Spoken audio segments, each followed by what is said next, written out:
प्रतिष्ठिता मनो मे वाचि प्रतिष्ठितम्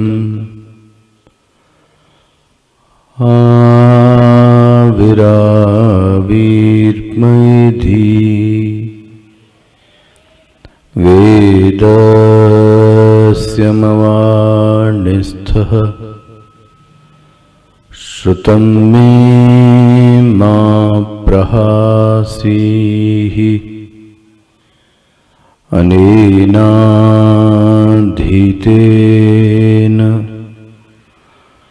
अहोरात्रान् सन्दधामि ऋतं वदिष्यामि सत्यं वदिष्यामि तन्मामवतु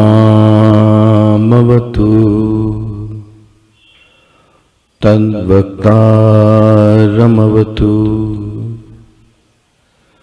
अवतु माम् अवतु वक्तारम् अवतु वक्तारम् ॐ शान्तिः शान्तिः शान्तिः। सदाशिवसमारम्भां शङ्कराचार्यमध्यमाम् अस्मदाचार्यपर्यन्तां वन्दे गुरुपरम्परां। शङ्करं शङ्कराचार्यं केशवं वादरायणं सूत्रभाष्यकृतौ वन्दे भगवन्तौ पुनः पुनः भगवन्तौ पुनः पुनः भगवन्तौ पुनः पुनः। ॐ सहना भवतु सहनौ भुनक्तु सह वीर्यं करवावहै तेजस्विनावधीतमस्तु मा विद्विषावहै।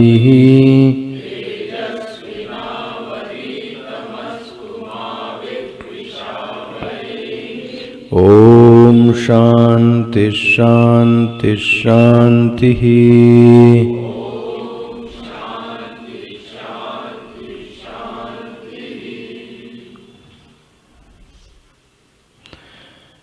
यस्तु विज्ञानवान् भवति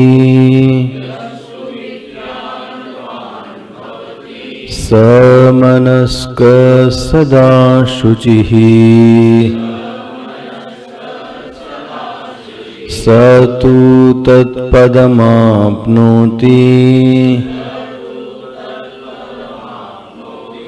यस्माद् भूयो न जायते विज्ञानसारथिर्यस्तु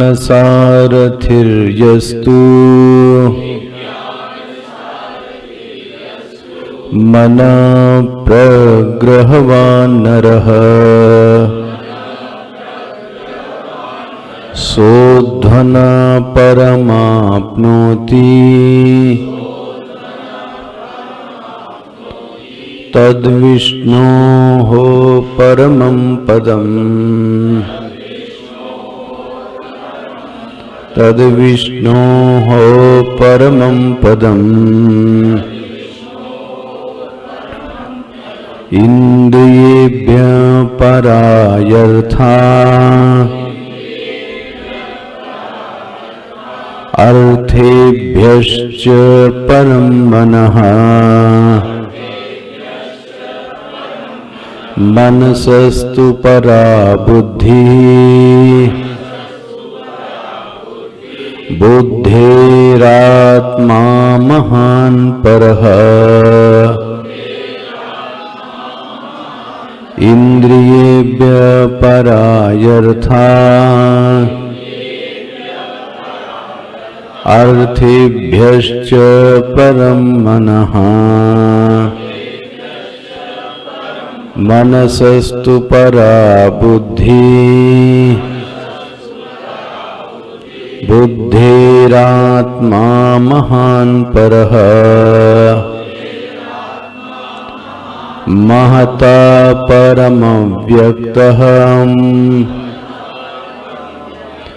अव्यक्तात् पुरुषः परः पुरुषान्न परं किञ्चित्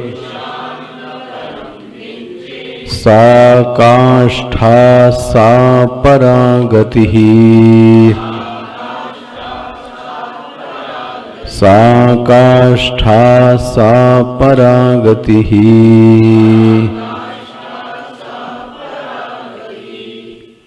देखिएगा 9वें श्लोक का भाष्य।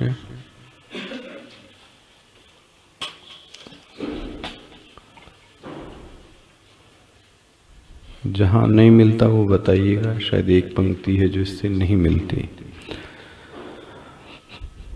विज्ञान सारथिः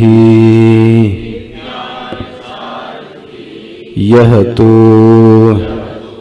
विवेक बुद्धि सारथिः पूर्वोक्तः मनः प्रग्रहवान् प्रग्रहीतमनः समाहितचित्तः संशुची नरः विद्वान् सः अध्वनः संसारगतेः पारम् एव अधिगन्तव्यम् इति एतत् आप्नोति मुच्यते सर्वसंसारबन्धनैः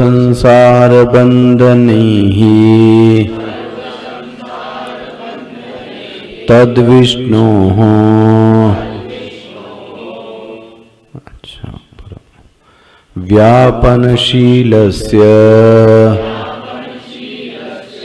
ब्रह्मणः परमात्मनः वासुदेवाख्यस्य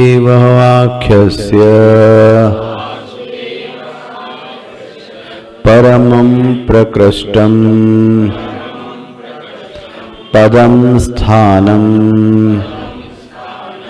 सतत्वम् इति एतत् यद् असौ आप्नोति विद्वान् अधुना यत्पदं गन्तव्यम् तस्य इन्द्रियाणि स्थूलानि आरभ्य सूक्ष्मतारतम्यक्रमेण प्रत्यगात्मतया अधिगमः कर्तव्यः इति एवं अर्थम इदमारभ्यते।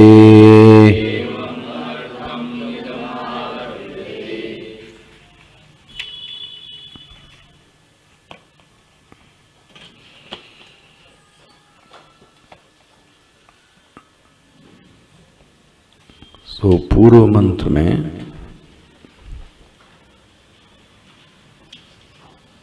हम लोग इस बात पर मनन कर रहे थे कि उसको एक शांति की प्राप्ति हुई, और शांति शब्द को कल परिभाषित किया गया कि वह चित्त की एक ऐसी जागृत, एक आनंदमयी और उपद्रव शून्य अवस्था है। ठीक है ना, ये तीन गुण होने चाहिए। जहां भी शांति शब्द आएगा, और भगवत गीता में ये शब्द बार बार आता है, तो वहां ये तीन चीजें अर्थ लेना चाहिए। एक तो यह जो शांति है, यह शांति चित्त की है, तत्व की नहीं है। अंतर ऐसा करने सीखें। ये तत्वगत शांति नहीं है, ये चित्त की शांति है। क्या अंतर बना?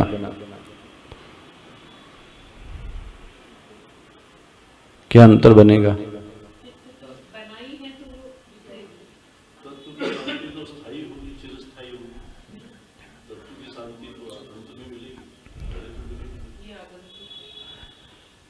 एक तो यह है जो तत्व के द्वारा मिलने वाली शांति है, वो बनाई नहीं जाती। और ध्यान रखें, यदि शांति को बनाया गया हुआ है तो प्रयास हटने पर, आयास हटने पर वह शांति अपने आप ही क्या हो जाएगी? छूट जाएगी। तो ये पक्का जानना कि जब आपके प्रयास करने पर रहती है, प्रयास नहीं करने पर हट जाती है, तो ऐसी शांति चित्त की शांति है, अवस्था की शांति है। अच्छा, कोई संकोच नहीं है साधन के लिए। ये जो जप में स्थिति बनती वो क्या है?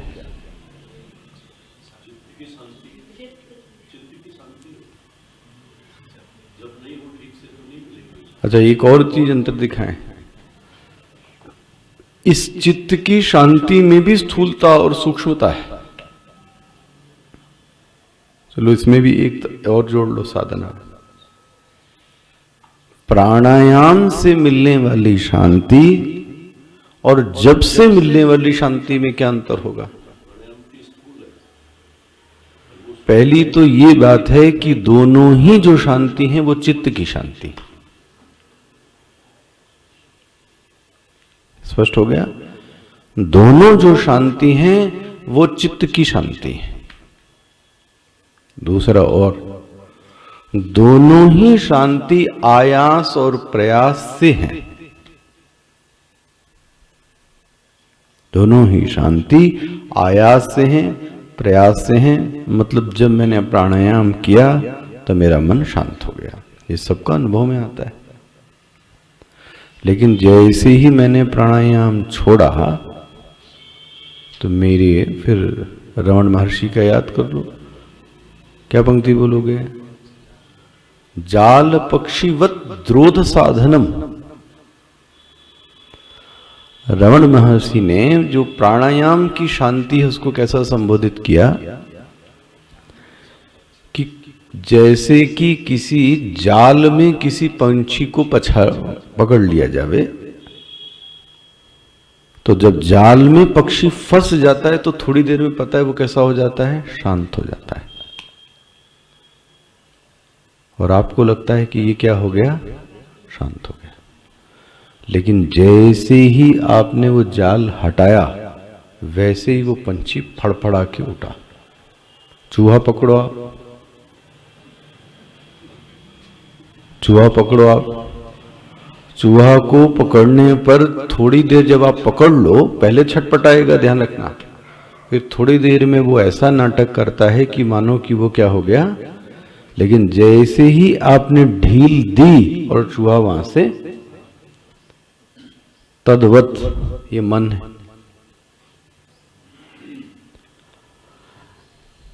मैं ध्यान रखना, इस साधन की निंदा नहीं कर रहा हूं, लेकिन साधन की अंतिम गति जाननी चाहिए कि साधन क्या दे सकता है।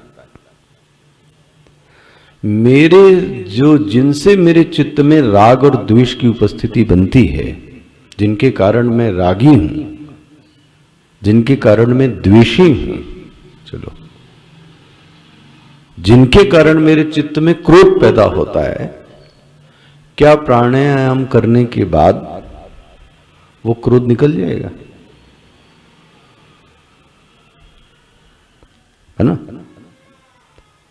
तो फिर समस्या क्या क्या अंत हुआ? तो जो शांति मिली, नहीं मिली ये नहीं कह सकते। वह जो शांति मिली वो थोड़े समय के लिए थी। इसकी तुलना में जब से मिलने वाली जो शांति है उसका समय ज्यादा है। ठीक है? अच्छा, उस शांति का समय क्यों ज्यादा है? ये कौन सी बात हुई भाई? भाई मनन करो आप। उसकी तुलना में ये शांति क्यों ज्यादा है?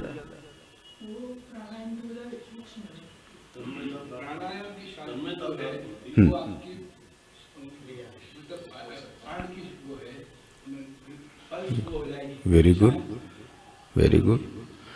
प्राणायाम में कर्तृत्व ज्यादा है, कर्तृत्व प्रधान हो गई ना। मैं हर सांस के साथ चल रहा है कि मैं सांस ले रहा हूं और मैं सांस और प्राणों के साथ हो रहा है वो। लेकिन जप के साथ इतना कर्तृत्व नहीं होता कि मैं क्या कर रहा हूं, हर जप के मन के में मुझे ये याद रहे कि मैं जप, एक बार तो हुआ कि मैं जप कर रहा हूं और धीरे धीरे फ्लो बन गया, तो सीताराम, नमः शिवाय, नमो भगवते वासुदेवाय, चलता गया चलता गया चलता गया चलता गया। लेकिन ध्यान रखें, है वो भी कैसी साधना? कर्तृत्व है, थोड़ा बहुत तो है।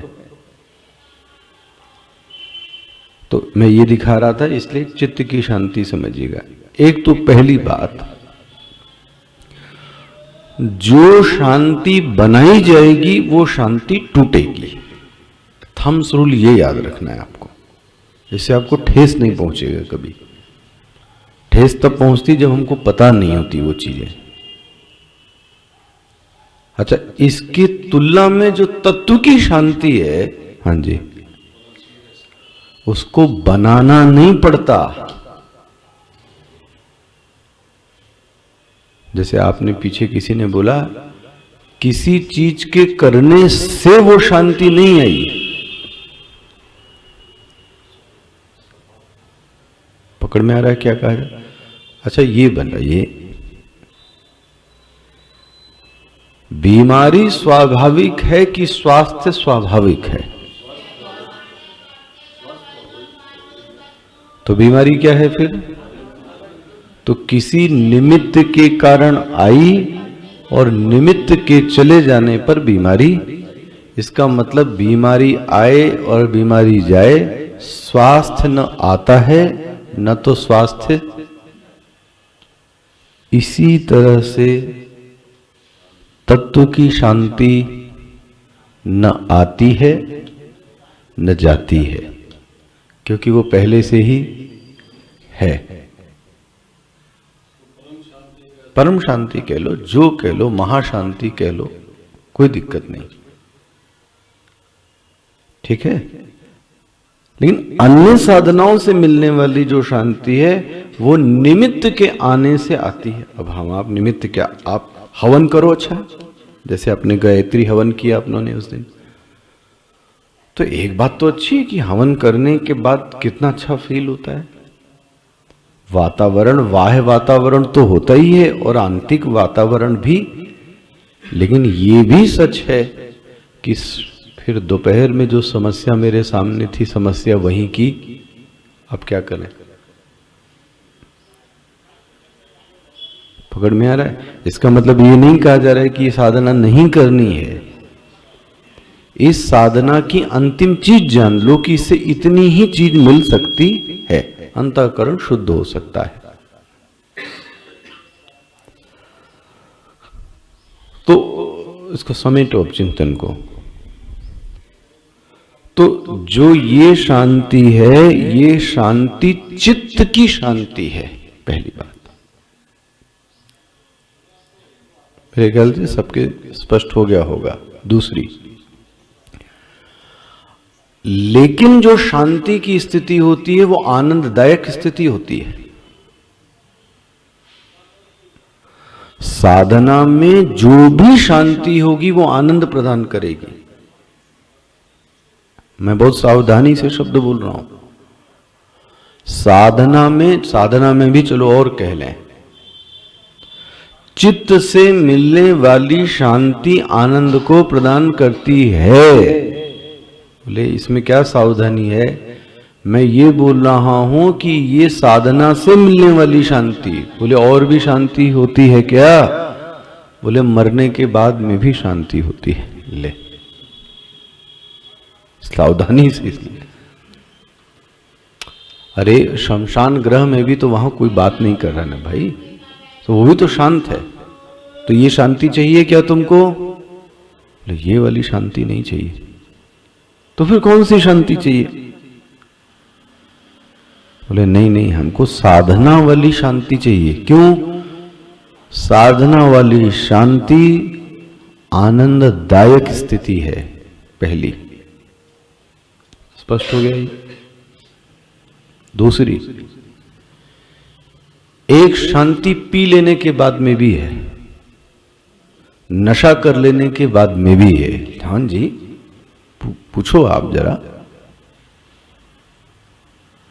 पी लेने के बाद, खा लेने के बाद, सो जाने के बाद उसमें भी शांति है।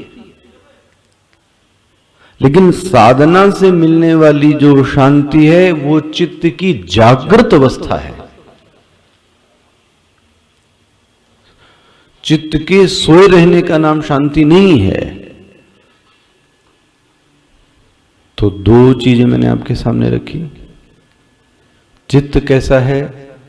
जागृत है, जगा हुआ है। जगा हुआ मतलब साधना में स्थिति देखो आप कैसी है। थोड़ी देर के लिए ध्यान कर लें तो चित्त कैसा है? जागृत है। लेकिन जागृत के साथ जो चित्त है वो कैसा है? शांत है। वो कैसा है? आनंददायक है। सब कुछ पता है, सोया हुआ नहीं है चित्त, उसको कुछ समझ में आता है ऐसा नहीं है। तो चित्त जागृत है, चित्त की स्थिति आनंददायक है और उपद्रव शून्य है। वाह! उपद्रव शून्य मतलब जो चित्त में खटर पटर मचती है महाराज, वो खटर पटर नहीं है। ये तो बहुत मचती है। कभी कभी सबसे बड़ा दुख तो यही है कि ये चित्त जो है उपद्रव शून्य होता नहीं है। हमारे गुरुजी ये भी कहते थे कि बहुत अच्छा ध्यान करने पर एक उपद्रव ये है कि हम अपने खुद से ये पूछते हैं कि तुम शांत हो गए कि नहीं हो गए, अब तुमको सिद्धि मिलने वाली है कि नहीं मिलने वाली। ले, तो वो हो भी रहा था शांत, तो आपने उसको क्या कर दिया? छेड़ दिया। ले, क्यों छेड़ा भाई? वो शायद तत्व की ओर जा भी रहा होवे तो आपने उसको छेड़ दिया कि सिद्धि मिलने वाली है। हाँ, वो भगवत गीता का देखना, आप उसकी श्लोक में बोला न किंचित अपि चिंतयेत। शब्द याद आता है? खोल लो किताब, देखो शायद मिल जाए, तो आपको सदैव के लिए याद रहेगा। तो अम्मा को किताब देना, पीछे आएगी। कौन सा श्लोक है? हाँ, शनै शनै उपरमेत, 25वां श्लोक मिल गया आपको? किताब मिल गई माँ गीता की? ये अध्याय 6, अध्याय 6। देखो ये बहुत सावधानी की चीज, इसलिए मैं दिखा रहा हूं। मिल गया भाई? अध्याय 6 का 25वां श्लोक। शनैहि शनैहि, वाह देखो पहला शब्द कितने भगवान के, ये गंभीरता देखो आप। शनैहि शनैहि, चित्त कभी एकदम से शांत नहीं होगा। आप जितनी बार पढ़ो उतने शब्द इसके नए खुलेंगे आपको। एकदम से कभी साधना में शांति नहीं आती, ध्यान रखना। जो साधना से मिलने वाली शांति वो कैसी होती पता है? शनैहि शनैहि। शनै शनै मतलब बहुत धीरे धीरे। अच्छा करके देखना, एक माला करने के बाद जो दूसरी माला में शांति होती है, फिर जो तीसरी माला में शांति होती है, जो चौथी माला में शांति है, वो कैसी है? शनैहि शनैहि। स्पष्ट हो गया ये शब्द? उपरमेत, अपनी बुद्धि को अन्य जगह से हटाओ। साधना देखो कैसे ध्यान में बैठ रहा है। ये ध्यान में बैठने की स्थिति है, देखो कैसे करना है। जब तुम आसन पर बैठ गए होवे तो अब एक काम करो साधक, आसन पर बैठकर अपनी इंद्रियों को एकदम अंदर करके, आंख को बंद करके, अब क्या करो, जहां जहां ये चित्त गया हुआ है, ये साधना है। देखो हम लोगों की ऐसी स्थिति नहीं है कि बैठे और अहम ब्रह्मास्मि, इसलिए भगवान को पता है, इसलिए पहली साधना बनी उपरमेत। उपरमेत मतलब जिस विषय में वो बुद्धि गई हो उसको क्या करके लाओ? वापस लाओ, वापस लाओ। शनैहि शनैहि उपरमेत, बुद्धि धृत्या आहा, धैर्य धारण करना। एक ही दिन में उपरमेत की क्रिया नहीं हो जाएगी। एक ही दिन में चित्त भाग के नहीं चला आएगा, जन्म जन्म से भगा हुआ है ये। बुद्ध्या धृति, ध्यान में सबसे बड़ी सावधानी है धैर्य। धैर्य, ये बहुत सावधानी रखनी चाहिए। बुद्ध्या धृत्या गृहीतया। अच्छा जी, धैर्य धारण कर लिया। अब आत्मसंस्थम मनः कृत्वा, अब मन को किसमें नियोजित करो? आत्मा, सीधे जोड़ो, क्योंकि मन आपको मिल गया है। कहां से? विषयों से खाली करके दिया गया है मन। अब एक चीज और ध्यान रखना, मन कभी निर्विचार नहीं रह सकता। सावधानी से देखना ये ध्यान की स्थितियां। हम लोगों की ये एक अब मूढ़ मति बन गई। एक स्थिति ऐसी आएगी कि मेरा विचार में कुछ नहीं होगा, ऐसा होगा ही नहीं कभी। ऐसा कभी नहीं होगा। जब भी बुद्धि की वृत्ति होगी तो वहां कोई ना कोई विषय, तो हमको लगता है निर्विचार की एक ऐसी अवस्था आ जाएगी, कभी नहीं आएगी। उस मन को आत्मसंस्थम, आत्म चैतन्य से क्या कर दो? जोड़ दो। अहम सच्चिदानंद, अहम प्रकाश स्वरूप, अहम निर्विकार। अब ऐसा करना और ध्यान लग जावे तो न किंचित अपि चिंतित, ये इसके लिए बोल रहा था मैं आपको। अब कुछ अन्य प्रकार का चिंतन, चुपचाप शांति से बैठना।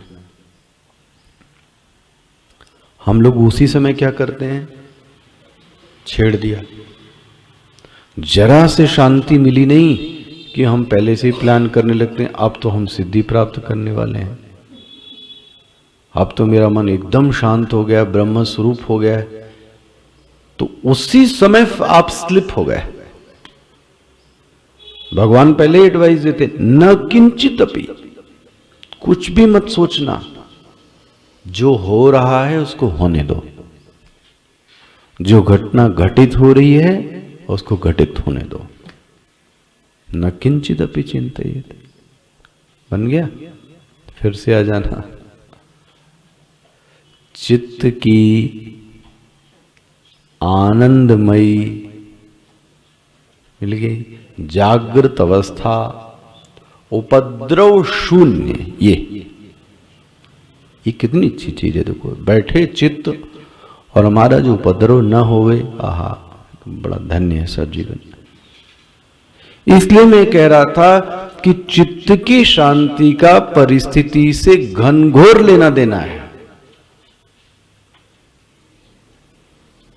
यदि परिस्थिति अच्छी नहीं होगी तो चित्त की शांति अच्छी नहीं हो सकती। मैं कैसे कह दूं कि आपके अंदर ये वृत्ति नहीं चलेगी? तो मैं आपको एक अपना उदाहरण दूंगा। चलो, एक आदमी है या कोई मिलने वाला बैठा है, दरवाजे पर खड़ा है, कुर्सी पे बैठा, गेट पे बैठा, इंतजार कर रहा है, और आप ध्यान कर रहे हो। तो ध्यान में ये वृत्ति नहीं आएगी कि वो व्यक्ति मेरा क्या कर रहा है। ये कैसे हो सकता है कि ना आए? झूठ मूठ की बातें करते हो तो उपद्रव मचेगा कि नहीं मचेगा? तो इस स्थिति पर किसने प्रभाव डाला? वो परिस्थिति डालेगी प्रभाव। इसलिए मैं कह रहा था कि चित्त की जो शांति का जो लेना देना है, हाँ जी, वो किससे है? परिस्थिति से। स्पष्ट हो गया ये? इसलिए कल मैं कह रहा था, चित्त की शांति एक परिणामी वृत्ति है, एक परिणाम है। वाह, ये परिस्थिति से संबंधित है, इस पर व्यवहार का खूब प्रभाव पड़ता है। जैसा व्यवहार वैसा चित्त की स्थिति। दुष्कर्म करके आओ, सत्कर्म करके आओ, झूठ बोल के आओ, झगड़ा करके आओ, देखो आप चित्त अशांत रहेगा, स्पष्ट दिखता। अखंडानंद जी तो ऐसा भी कहते थे महाराज जी कि चेहरे की आकार बनावट देखकर वो ये कह सकते हैं कि तुम किसका जप करके आए हो। ले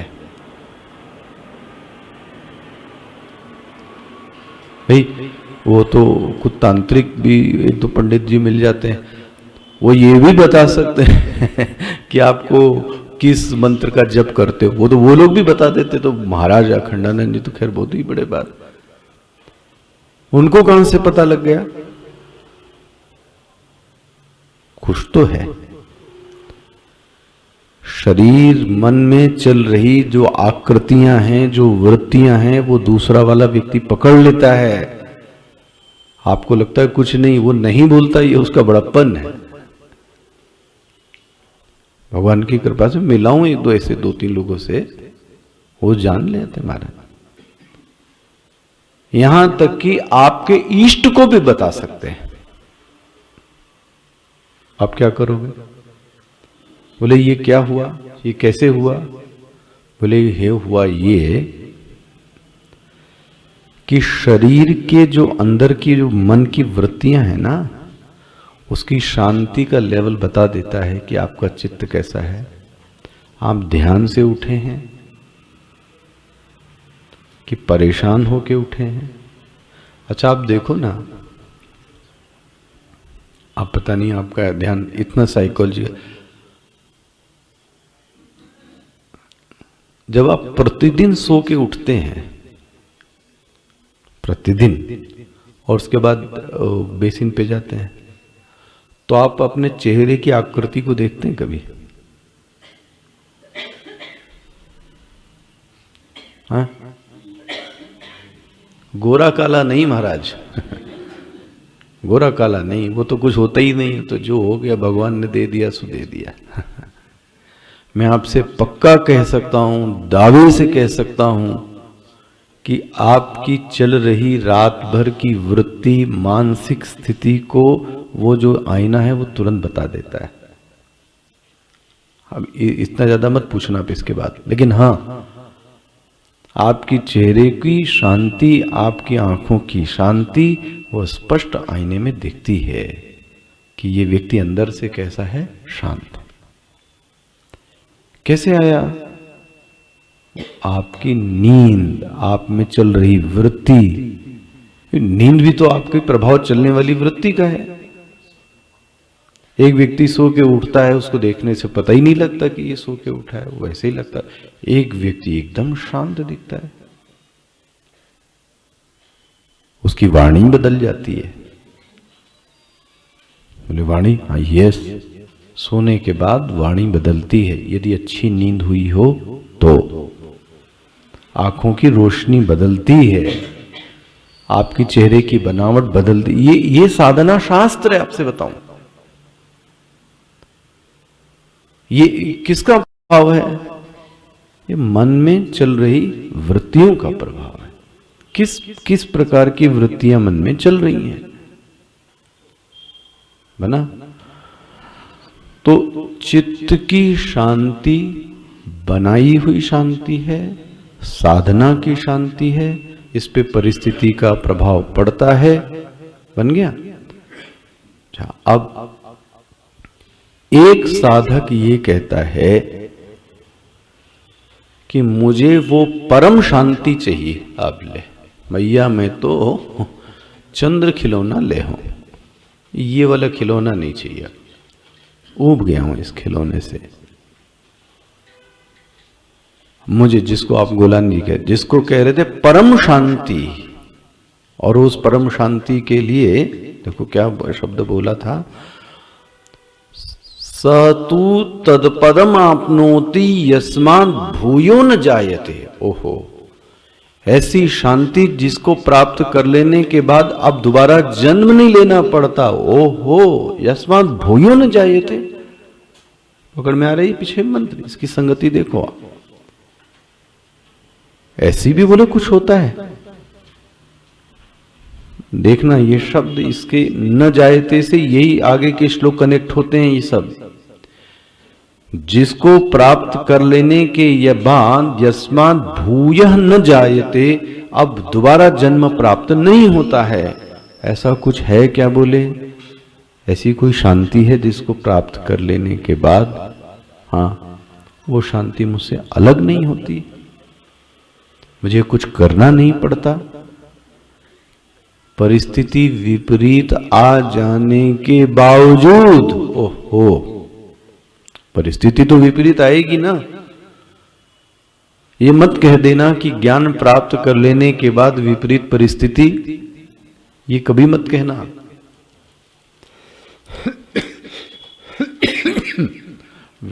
वशिष्ठ जी के पुत्र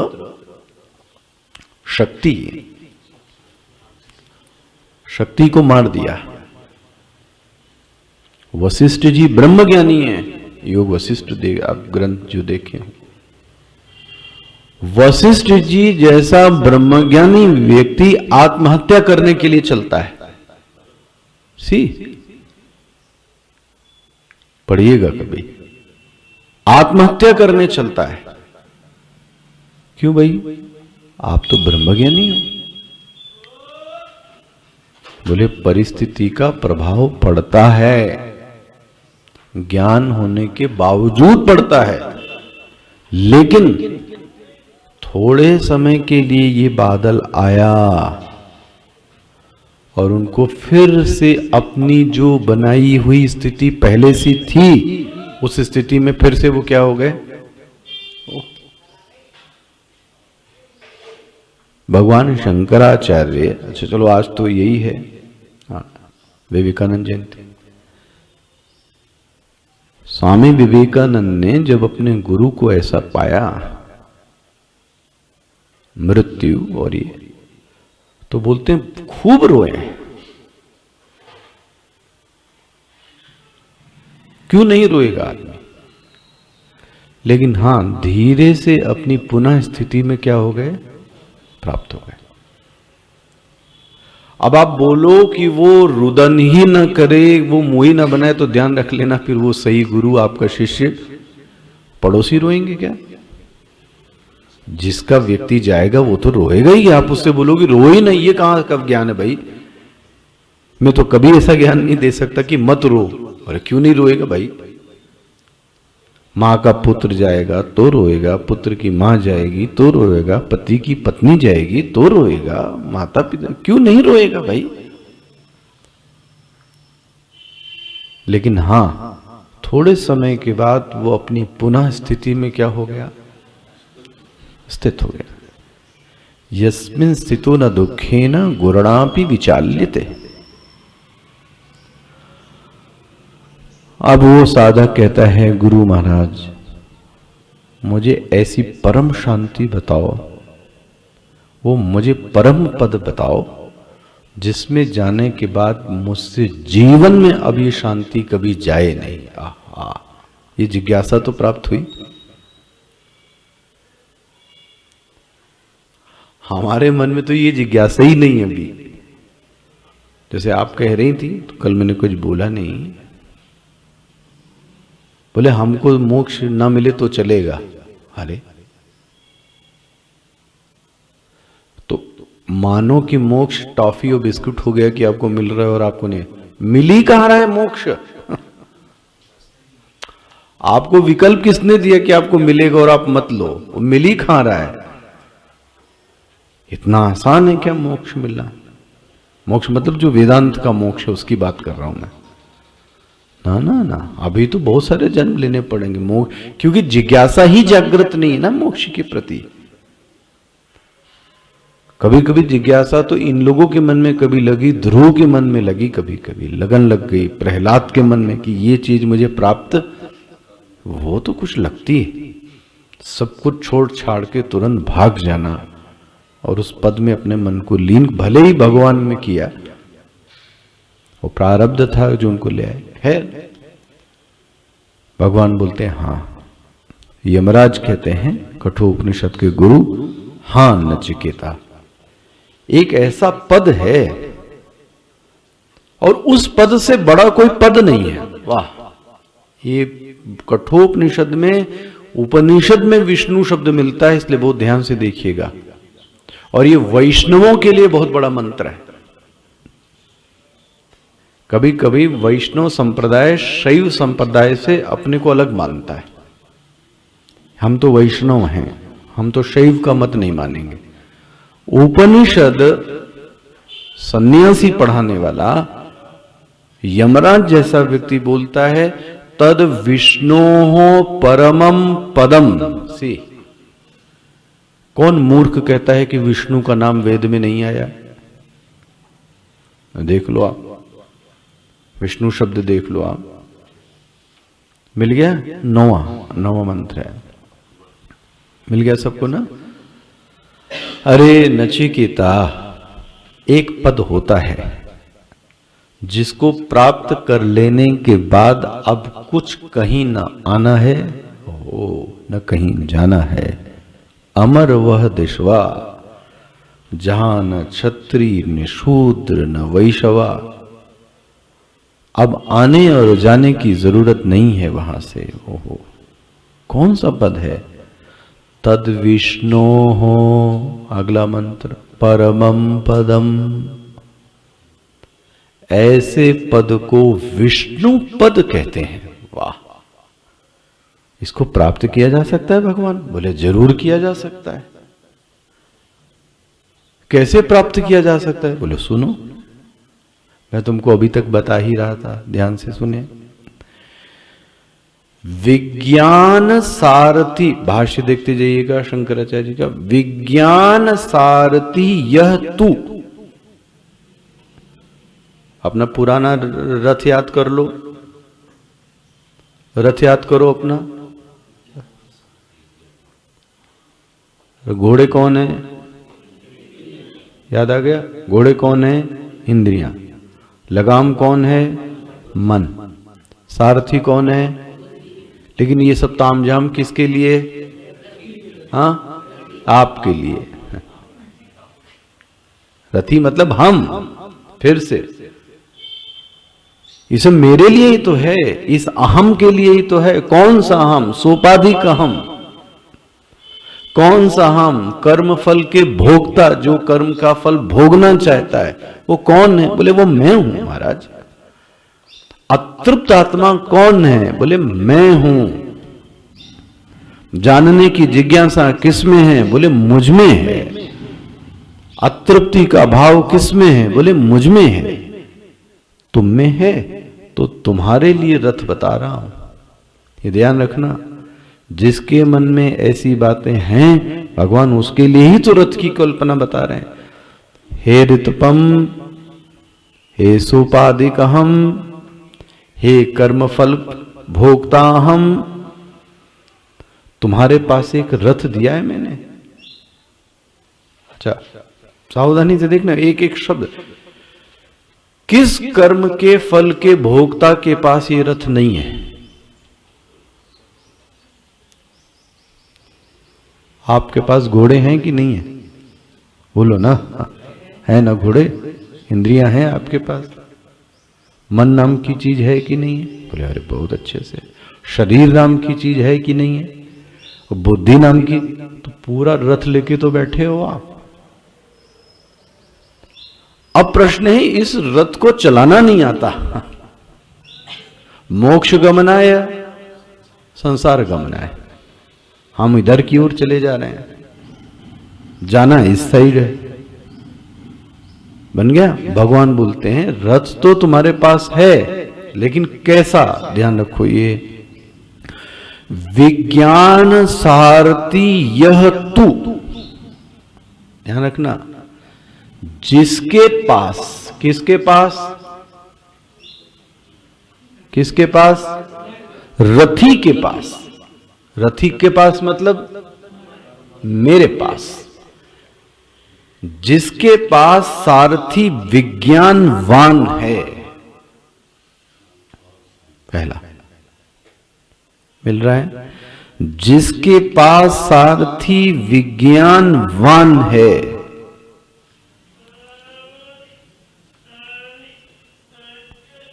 जिसके पास विवेक रूपी बुद्धि, ओहो मिल रहा है, विवेक बुद्धि सारथी ही। कितनी सुंदर बात है, पूरा कंप्लीट करे, पूरे श्लोकों का निचोड़ दे रहे हैं। विवेक रूपी जो बुद्धि है वो सारथी उसके पास में है। अच्छा, इस बुद्धि और विवेक की पहचान क्या है? इस बुद्धि विवेक की पहचान क्या है? विवेक और बुद्धि की पहचान ये है कि उस विवेक और बुद्धि में मन समर्पित होना चाहिए। ये विज्ञानवान सारथी की पहचान है। आखिरी श्लोक है इसलिए कंक्लूड कर रहा हूं, इसलिए फिर अभी दोबारा नहीं आएगा। विज्ञानवान सारथी मतलब विवेक और बुद्धि। असली विवेकवान बुद्धि उसी के पास है जिसका मन उसके प्रति समर्पित है, मन समाहित है। वरना तो सबके पास बुद्धि। बन गया? जिसके पास मन समाहित है,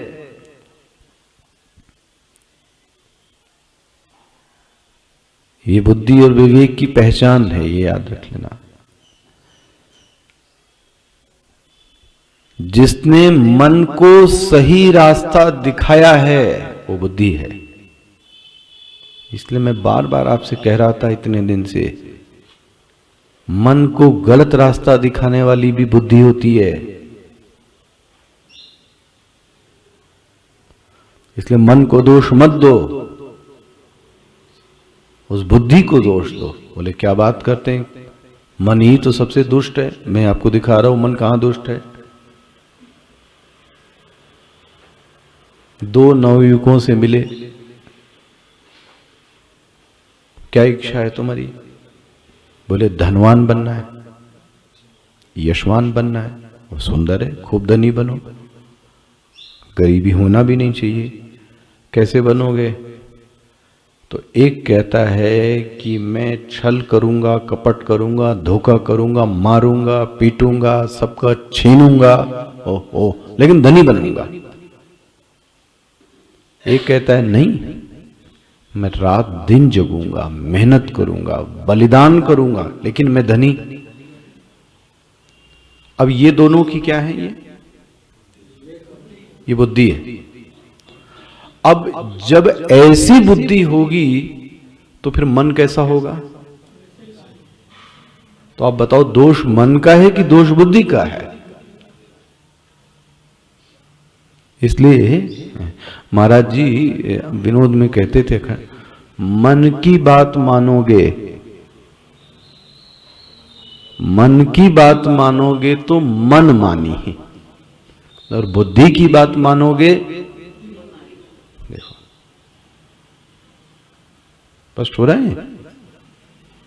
एक कल्प्रिट यही है, क्योंकि इसी ने ऐसा रास्ता दिखाया तो वो चोरी करने गया। इसने बोला ये काम में सुख है। किसने बताया? बुद्धि ने। तो फिर मन तो जाएगा ही जाएगा, क्यों नहीं जाएगा? नशे में सुख है, किसने दिखाया? बुद्धि ने। तो जाएगा ही जाएगा नशे में। जब मन जाएगा तो इंद्रियां जाएंगी, फिर तो घोड़े चलेंगे ना, फिर हाथ चलेगा, पैर चलेगा, गमन होगा। ये पैर गमन क्यों कर रहा है? क्योंकि मन गमन। मन गमन क्यों कर रहा है? उसके पीछे सोच ऐसी है। ये सोच बदलना इज डिफिकल्ट टास्क। वर्ण बदलना इज अ डिफिकल्ट टास्क। बुद्धि बदलना इज डिफिकल्ट टास्क। और एक बात और सुन लीजिए, सत्संग आपकी इसी सोच को बदलता है।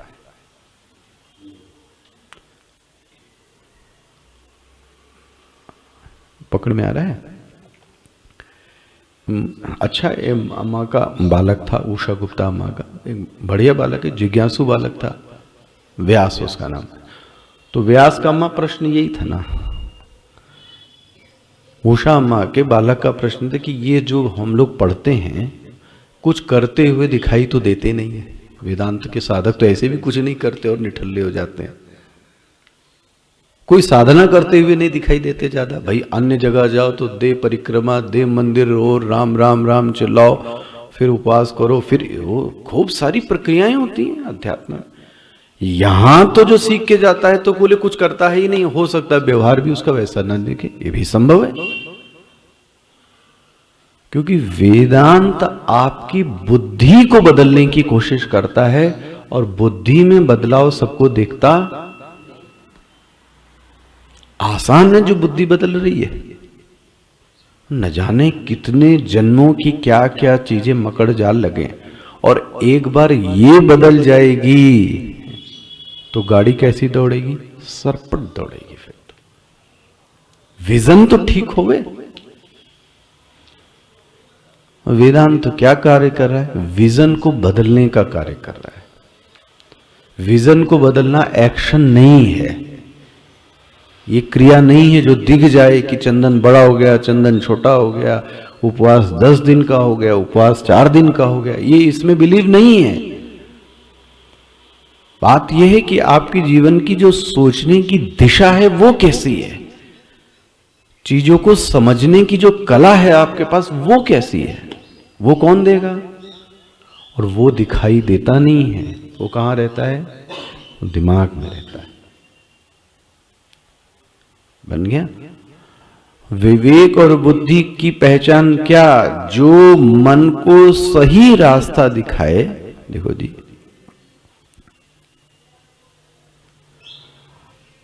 और मन अपने आप को क्या कर दे, समर्पित कर दे। ये किसकी पहचान है सही? बुद्धि की।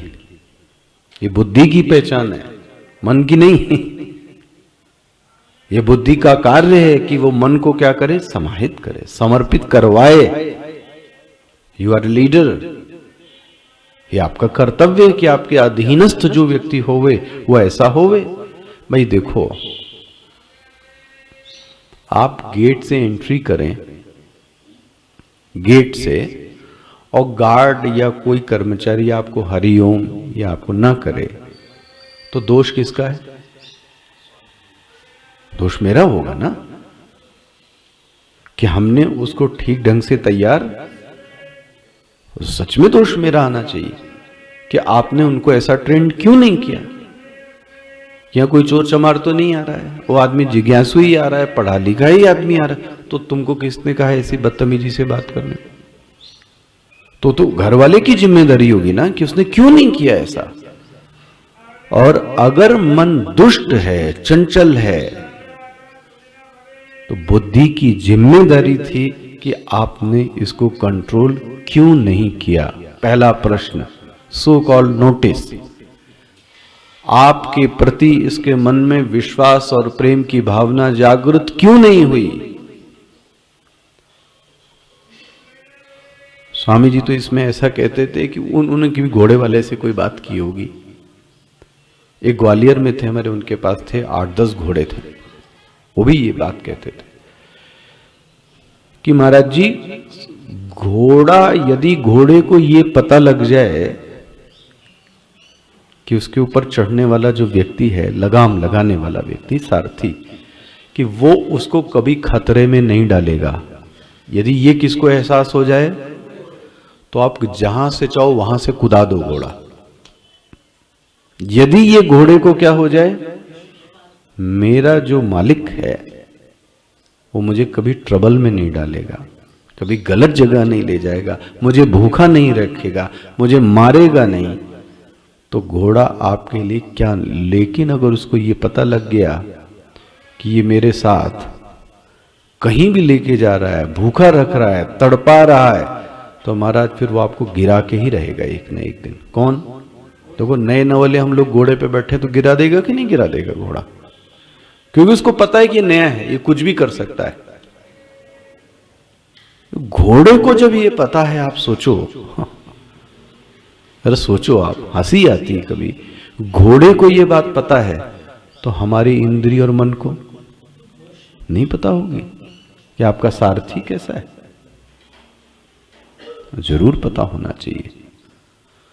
तो असली विवेक, असली बुद्धि वही है। अच्छा देखो, फिर से भाष्य देखिए। विज्ञान, हम इसी श्लोक से पार नहीं पा रहे, हम सोचते हैं आगे आ जाएंगे।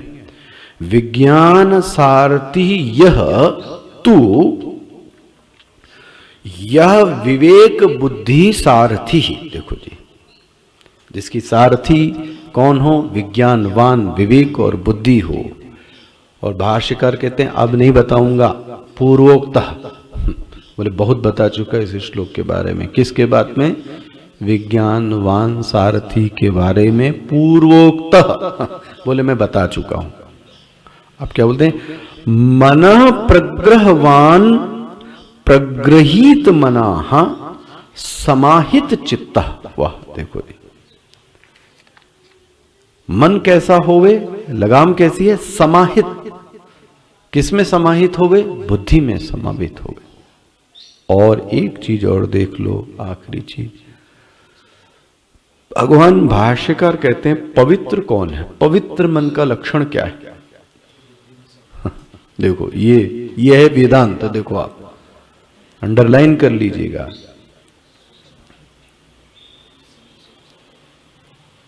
अंडरलाइन कर लीजिएगा। जिसका मन बुद्धि के प्रति समर्पित नहीं है वह अपवित्र मन है। आहा, मैं नहीं बोल रहा हूं, भाष्य पढ़िए। समाहित, यहां से देखिए, मनः प्रग्रहवान प्रग्रहित मनाः, मिल रहा है सबको। समाहित चित्तः सन शुचि, शुचि मतलब पवित्र है। जिसका मन बुद्धि के प्रति समर्पित है, वो तो कैसा मन है? पवित्र। और जिसका मन बुद्धि के प्रति समर्पित नहीं है, आहा, उसको क्या कहेंगे? अशुचि। ले, खूब चंदन लगा लो, खूब टीका लगा लो, खूब गंगा जल पी लो, वेद कहता है ये शुचि नहीं है। देखो कितनी सुंदर बात है, यह शुचि। मन आपका बुद्धि के प्रति समर्पित हो जाना चाहिए। देखो जी, हो गया। समाहित चित्तः शुचि, मिल गया। नरः विद्वान, जिसके पास ऐसा शुचि, ऐसा पवित्र मन है, आहा, ऐसा कोई साधक है। भगवान भाष्यकार क्या बोलते हैं? वो नर है। अच्छा, नर से और क्या? वो विद्वान है। वाह, देखो आप कितना बढ़ते हैं।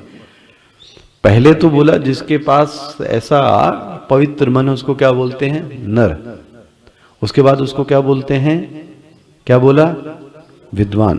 बोले इसका क्या होगा? अध्वनः। उपनिषद में मंत्र क्या है? सोध्वनः परमाप्नोति। मिल गया, 9वां मंत्र था सोध्वनः। तो अध्वना का अर्थ क्या है? संसार गतेः पारम। वो जो शुचि वाला, ऐसा पवित्र जिसके पास मन है, वो अध्वनः, वह व्यक्ति, वह विद्वान, अध्वना मतलब संसार पारम, वो इस संसार से पार चला जाएगा। अध्वनः संसार पारम परमम एव अधिगंतव्यम इति एतत् आपनोति मुच्चितै सर्व संसार बंधनैः।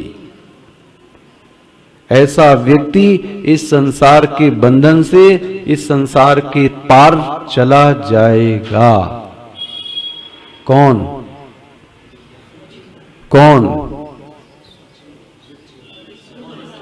जिसके पास ऐसा सारथी है, जिसके पास ऐसा मन है, वो इस संसार से पार चला जाएगा। बोले महाराज पार कहां जाएगा?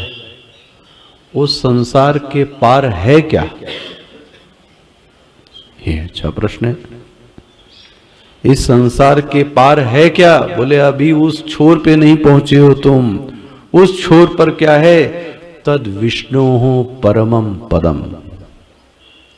वो देखो, तद विष्णोः, देखो विष्णु शब्द की व्याख्या देखो। विष्णु शब्द की व्याख्या, व्यापनशीलस्य ब्रह्मणः। ये विष्णु शब्द देखिए ध्यान से, और कभी मिला तो विष्णु सहस्रनाम में भी आपको यही दिखाएंगे। विष्णु शब्द का अर्थ होता है व्यापक। स्पष्ट हो गया? विष्णु शब्द का अर्थ है व्यापनशीलस्य। शीलस्य मतलब स्वभाव। व्यापकता, सावधानी से सुनिएगा, व्यापकता की अपेक्षा से उस आत्मा का नाम विष्णु होता है। क्या कहा गया?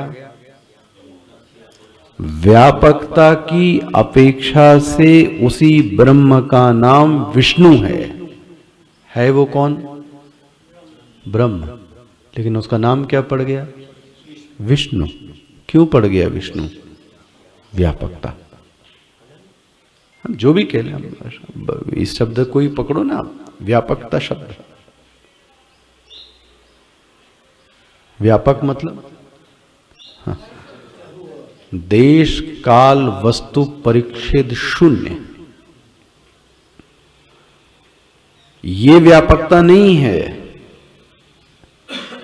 ये जिसमें अंदर से निकला है, क्या बोलूं आपको, संतों की भाषा बोलूं, फक्कड़ों की जो देश का भी बाप है, जो काल का भी बाप है, जिससे देश निकला है वो विष्णु है,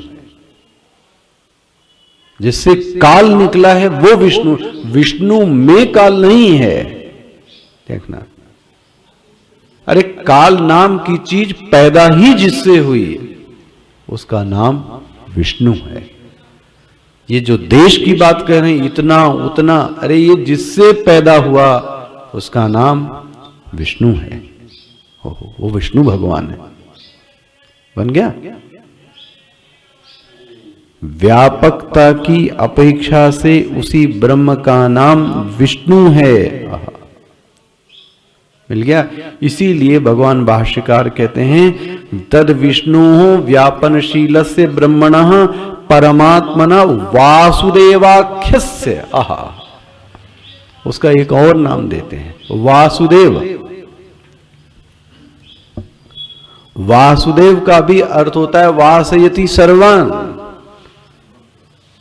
वासुदेव का भी अर्थ होता है व्यापक। और इसलिए विष्णु को कभी कभी वासुदेव भी कहते हैं। बन गया। वासयति, जिसने सबको व्याप्त करके रखा है उसका नाम वासुदेव है। एक तो वसुदेव का पुत्र है, वो तो लीलाधारी है। वो तो लीलाधारी है। जिसने इस सबको वास करके रखा है, व्याप्त करके रखा है, उसका नाम वासुदेव है। इसलिए बोलते हैं वासुदेवाख्यस्य, उसको वासुदेव कहते हैं। देखो जी, जिसने इस चर और अचर को दोनों को व्याप्त करके रखा है। चिन्मयम व्यापी यत् सर्वम त्रैलोक्यम सचराचरम। बन गया। इसको जो दिखा दे वही आपका गुरु है। पूरा श्लोक पढ़ो ये जो आप पढ़ते हो। अब बोले शुरुआत से पढ़ना पड़ेगा खंड मंडला का। चिन्मयम व्यापी यत् सर्वम त्रैलोक्यम सचराचरम तत्पदम दर्शितम येन तस्मै। इस पद को जिसने दिखा दिया, किस पद को? इस विष्णु पद को। वो विष्णु पद क्या है? बोले वासुदेव। वासुदेव मतलब क्या? जिसने चर और अचर दोनों को व्याप्त कर। बोले कोई उसको जड़ ना समझ ले, इसलिए देव शब्द लगा दिया। देव शब्द कहने से चेतन शब्द समझ में आता है। वासुदेव, देव मतलब चेतन। विज्ञान तो गैस का नाम ले लेगा, अणु का ले लेगा, परमाणु का ले लेगा, क्वांटम ले लेगा, लेकिन भगवान भाष्यकार कितने समझदार। वासुदेव, देव मतलब चेतन। जिस चेतन ने, जिस चिन्मय ने, जिस सत्ता ने सबको व्याप्त करके रखा है। चिन्मयम, चिन्मय मतलब देवम, चिन्मय तत्व।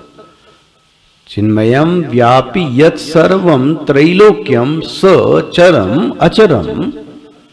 जिसने चर को भी, जिसने अचर को भी व्याप्त करके रखा है, उसका नाम क्या है? बोले वो देव है। उस देव को क्या बोलते हैं? वासुदेव।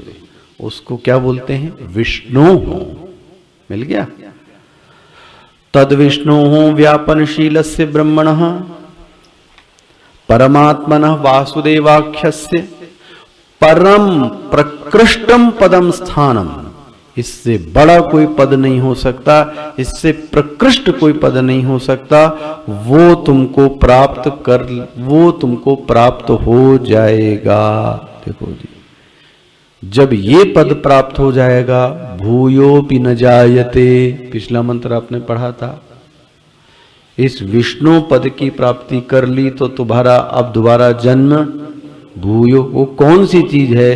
बोले वो विष्णु पद है। बोले अब महाराज हमको ये बताओ इस विष्णु पद की प्राप्ति कैसे होगी। तो अब श्रुति माता इस विष्णु पद की प्राप्ति का तरीका बताती है। देखो जी, अधुना